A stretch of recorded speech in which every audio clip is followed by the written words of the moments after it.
नमस्कार सर, प्रणाम। मैं बीटी सिंह। कैसे हैं आप सब? तो आइए बात करते हैं घटना के बारे में। इसे घटना नहीं बोल सकते, इसे प्री प्लान मर्डर बोल सकते हैं। प्री प्लान मर्डर इसलिए बोल सकते हैं कि सिख समुदाय के कुछ लोगों ने इस घटना को अंजाम देने के लिए 4 से 5 महीने का समय लेते हैं और इस घटना को सही अंजाम तक पहुंचाने में सफल हो जाते हैं। और इस गणतंत्र देश में खुफिया बाग को हवा भी नहीं लगती है और लोग घटना को अंजाम देते हैं। और इस घटना के बाद देश में एक नरसंहार हो जाता है, जिसका जिम्मेदार सिख समुदाय के ऊपर ही आता है। तो आज इसी के बारे में जानेंगे। आज 2 बिंदु पे बात करेंगे। एक पहला बिंदु है कि 31 अक्टूबर 1984 को क्या हुआ था और इस घटना होने के बाद सिख समुदाय के लोगों को अपनी जान बचाने, अपने परिवार की जान बचाने के लिए अपने वेशभूषा को बदलना पड़ गया था, अपने शरीर का आकार और रूप को बदलना पड़ गया था। और इसके बावजूद भी 18,000 लोगों ने अपनी जान की कुर्बानी दी थी। तो इसी के बारे में बात करेंगे। तो और दूसरा पॉइंट है ऑपरेशन ब्लू स्टार। ये जो दोनों घटनाएं हैं एक दूसरे से कनेक्टेड हैं और ऑपरेशन ब्लू स्टार के चलते ही 31 अक्टूबर 1984 को एक बड़ी घटना का अंजाम दिया गया था। तो इसी के बारे में जानेंगे।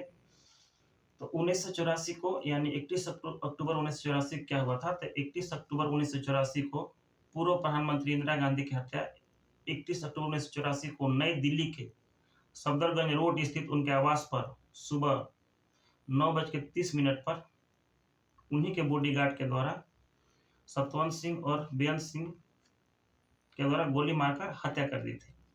ये तो हुआ इंदिरा गांधी की हत्या की दिन तारीख। लेकिन इससे जुड़ा हुआ है operation blue star. Operation blue star के चलते ही ये घटना का अंजाम दिया गया था। आइए जानते हैं कि ऑपरेशन ब्लू स्टार क्या है। तो ऑपरेशन ब्लू स्टार एक देश के अंदर हो रहे गलत गतिविधियों का सफाया करना था, जो देश के लिए और देश हित के लिए जरूरी था। ये ऑपरेशन भारतीय सेना के द्वारा 3 जून से 6 जून तक किया गया था, जिस समय भारत के प्रधानमंत्री इंदिरा गांधी थी।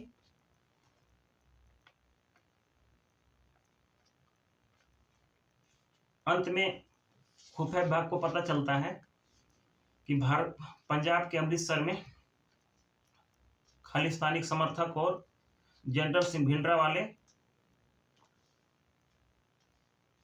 सोन मंदिर में अपना डेरा डाले हुए हैं। इसके बाद सरकार ने 3 जून को अमृतसर पहुंचकर सोन मंदिर को चारों तरफ से घेर लेती है और गोलीबारी चालू कर देती है। गोलीबारी चालू करने का मकसद ये था कि भारतीय सेना पता लगाना चाहती थी कि मंदिर के अंदर जनरल सिंह भिंडरावाले और उसके खालिस्तानी समर्थक के पास किस तरह के हथियार हैं, किस तरह के असलहे हैं। इसलिए उन सब के बारे में पता लगाने के लिए भारतीय सेना ने गोलीबारी चालू किया था। लेकिन खालिस्तानियों की ओर से इतना तगड़ा जवाब आया कि भारतीय सैनिक को इसके बारे में अंदाजा नहीं था। अंत में इंदिरा गांधी की आदेश से भारतीय सेनाओं ने बख्तरबंद गाड़ी, टैंक, स्पेशल फोर्स कमांडो, राज्य पुलिस के साथ मंदिर को चारों तरफ से फिर घेर लेती है और 5 जून की रात को गोलीबारी चालू कर देती है।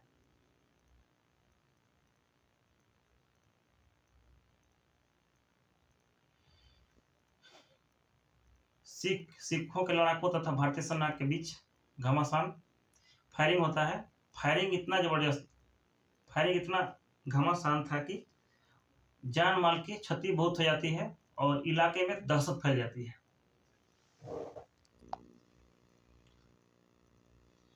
गोलीबारी के दौरान अकाल तख्त के भवन को,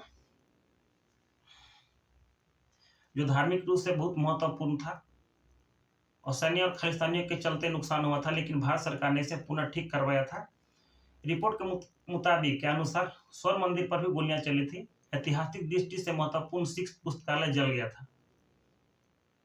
भारत सरकार के अनुसार 83 सैनिक मारे गए थे, 249 घायल थे और 493 चरमपंथी आम नागरिक मारे गए थे, 26 घायल थे, 1592 को गिरफ्तार किया गया था। इस सैन्य कार्रवाई से सिखों को बहुत दुख होता है, ठेस पहुंचता है और कार्रवाई की कई कारणों से निंदा की गई। जिस समय अमृतसर में ऑपरेशन ब्लू स्टार किया गया था, उस समय भारत की प्रधानमंत्री इंदिरा गांधी थी और इन्हीं ऑपरेशन के चलते सिख समुदाय के लोगों और सिख के धर्मगुरु को बहुत दुख हुआ था और अकाल तख्त के कुछ हिस्से को भी नुकसान पहुंचाया गया था। सिख के बीच इंदिरा गांधी बहुत अलोकप्रिय हो गई थी। सिखों का मानना था कि स्वर्ण मंदिर परिसर में जूतों के साथ सेना का जवानों का कथित प्रवेश और मंदिर में पुस्तकालय और सिख धर्म ग्रंथों और पांडुलिपियों के कथित रूप से नष्ट होने के कारण सिख का संवेदनाएं आहत हुई थी। तो आप लोग जानते हैं कि जहां ऑपरेशन होगा वहां तो सैनिक जूता खोलकर लड़ाई करने ऑपरेशन पर जा नहीं सकती है, क्योंकि सेना के लिए कोई धर्म नहीं होता है, सेना के लिए पहले देश होता है। और उस पवित्र मंदिर में सेनाओं ने ऑपरेशन के समय जूता पहनकर अंदर हमला किए थे। इससे सिख समुदाय को बहुत गुस्सा हुआ था और मंदिर को भी काफी क्षति हुआ था, लोगों को भी काफी क्षति हुआ था। इससे सिख और सिख के धर्मगुरु और उस धर्म को मानने वालों को बहुत क्रोध उत्पन्न हुआ था इंदिरा गांधी के प्रति कि इन्हीं के आदेश के चलते इतने पवित्र मंदिर को सेना के जवानों के द्वारा मंदिर को पवित्र किया गया। इस तरह के सैन्य ऑपरेशन से सरकार के प्रति अविश्वास का माहौल पैदा हो रहा था। स्वर्ण मंदिर पर हमले होने के बाद कई धर्मगुरुओं ने माना कि ये ऑपरेशन चरमपंथी खालिस्तानियों पर नहीं हुआ है, ये ऑपरेशन हमारे धर्म के ऊपर हुआ है, हमारे समाज के ऊपर हुआ है। कई प्रमुख सिख ने तो अपना पद से इस्तीफा दे देते हैं और विरोध में सरकार द्वारा दिए गए सामान को वापस लौटा देते हैं। इस कार्रवाई की अनुमति देने के कारण तत्कालीन प्रधानमंत्री इंदिरा गांधी को भी काफी निंदा की गई, कठिनाइयों का सामना करना पड़ा। यह अविश्वास का माहौल गांधी जी की हत्या की साजिश में समाप्त हुई। ऑपरेशन ब्लू स्टार के समापन के 5 महीने के भीतर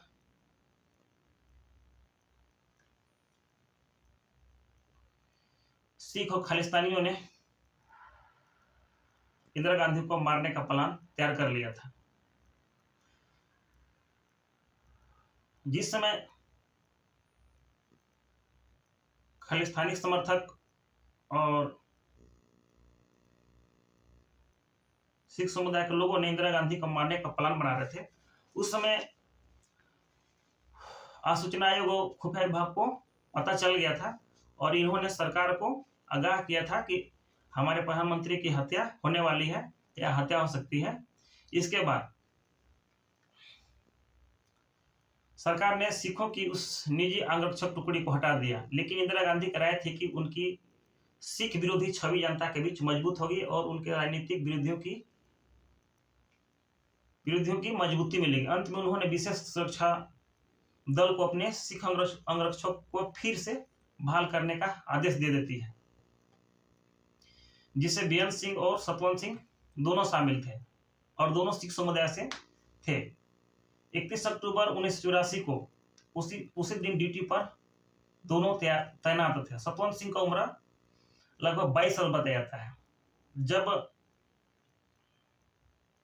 इंदिरा गांधी साक्षात्कार यानी इंटरव्यू देने के लिए एक ब्रिटिश अभिनेता पीटर उस्तिनोव को आयरिश टेलीविजन के लिए चित्रकार फिल्माने के दौरान साक्षात्कार देने के लिए जब एक गेट पार करती हैं, जिसका गेट का नाम था प्रहरारत गेट पार करती है, उसी समय बेअंत सिंह ने अपने बगल वाले शस्त्र निकालकर उपयोग कर 3 गोली इंदिरा गांधी के ऊपर चला देती है और बेअंत सिंह सतवंत सिंह के बोलता है कि देख क्या रहे हो, उतारो गोली। जिसके बाद सतवंत सिंह ने इंदिरा गांधी के ऊपर एक स्टेन कार्बाइन का उपयोग कर उन पर 22 चक्र गोली दागे। इंदिरा गांधी को उन्हीं सरकारी अस्पताल यानी ले जाने में, चाहे उनके ले जाते समय उनकी मौत हो चुकी थी, लेकिन देश में इनकी मौत की खबर नहीं फैलाया गया था। इंदिरा गांधी को उनकी सरकारी अस्पताल पहुंचते पहुंचते दम तोड़ दी थी, लेकिन घंटों तक उनकी मृत्यु घोषित नहीं की गई थी। उन्हें अखिल भारतीय आयुर्विज्ञान संस्थान लाया गया था, जहां डॉक्टर ने उन्हें ऑपरेशन किया था। उस वक्त सरकारी हिसाब से 29 परवेश यानी 29 परवेश जब गोली चली थी, तो गोली चलने के बाद जो घाव हुए थे उसी को बोल रहे हैं प्रवेश द्वार। जिस शरीर के जहां से गोली प्रवेश किया था उसी को बोल रहा है कि मतलब डॉक्टरों के अनुसार 29 प्रवेश और निकास घाव का दर्शाती है, तथा कुछ बयान में या कुछ कागज में 31 बुलेट उनके शरीर से निकाला गया था, क्या निकालना जाना बताया गया है। खून का बहाव इतना तेज था कि खून रुक ही नहीं रहा था। आप समझ सकते हैं कि जिस व्यक्ति के शरीर में 29 गोली चले या 29 छिद्र हो जाए तो खून का बहना स्वाभाविक है, संभव ही नहीं कि खून या ब्लीडिंग बंद हो सकता है। तो खून बंद नहीं हो रहा था और इस दौरान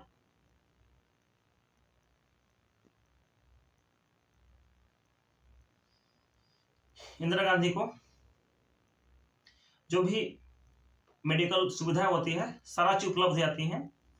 बताया जाता है कि उनके शरीर में 80 लीटर ब्लड चढ़ाया गया था।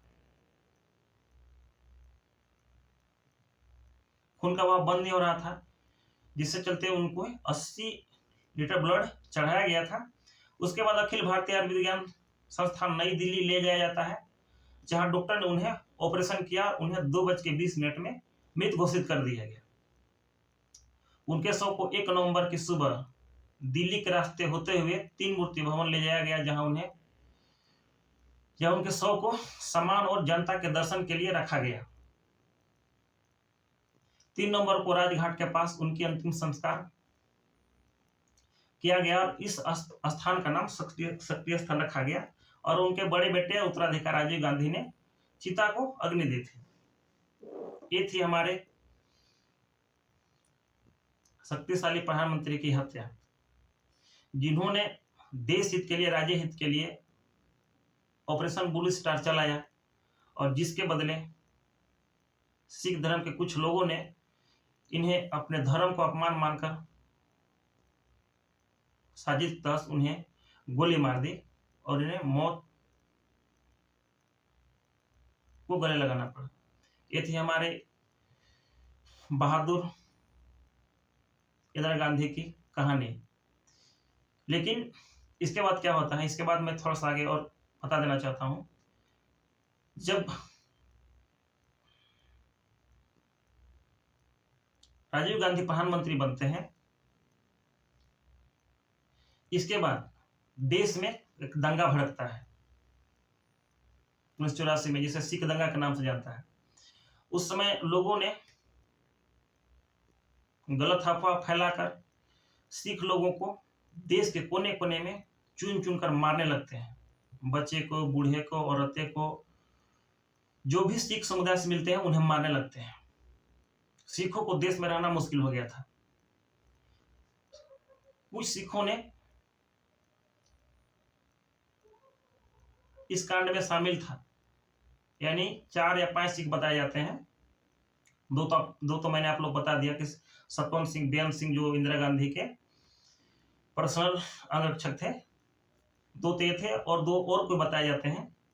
4 सिख के चलते भारत देश में 18 सिखों ने बेवजह अपनी प्राणी दी थी। सिखों ने अपनी जान बचाने के लिए अपना वस्त्र चेंज कर लिया था। और जो सिखों का जो पगड़ी होता है, जो बाल होता है, जो दाढ़ी मूछ होते हैं, पगड़ी उतारकर सिखों ने रख दिया था। दाढ़ी मूछ छिलवा लिए थे। सिखों ने रातों रात ठाकुरों को पैसा देकर अपने से दाढ़ी मूछ छिलवाकर अपनी जान की भीख मांग रहे थे। इसके बावजूद भी देश के लोगों ने सिखों को चुन चुन कर मारा।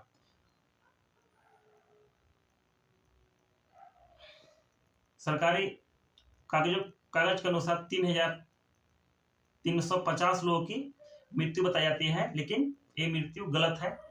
मृत्यु की संख्या गलत थी। ये संख्या 18,000 समझ सकते 18,000 सिखों को भारत के लोगों ने, अपने भाइयों ने चुन चुन कर मारा था, चुन चुन कर काटा था।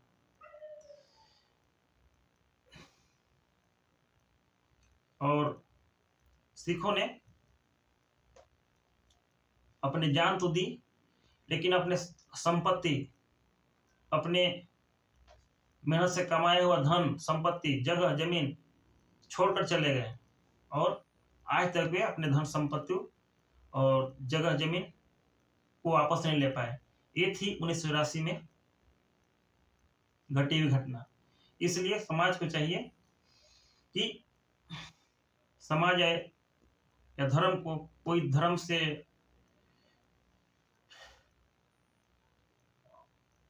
हो, चाहिए कि कोई ऐसा काम न करे कि जिससे मेरे परिवार, मेरे धर्म, मेरे सदस्य को इन परेशानियों का सामना न करना पड़े। तो ये थी हमारे देश की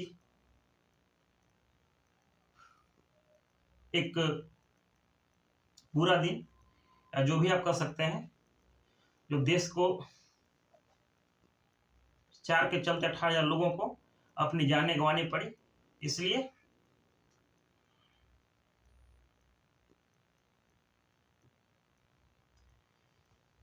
हमें कोई भी काम को सोच समझ के करना चाहिए। अगर मेरी कहानी अच्छी लगी तो वीडियो को लाइक कर दें, सब्सक्राइब कर दें और कमेंट में कुछ लिख दें। तब तक के लिए धन्यवाद, जोहार और प्रणाम।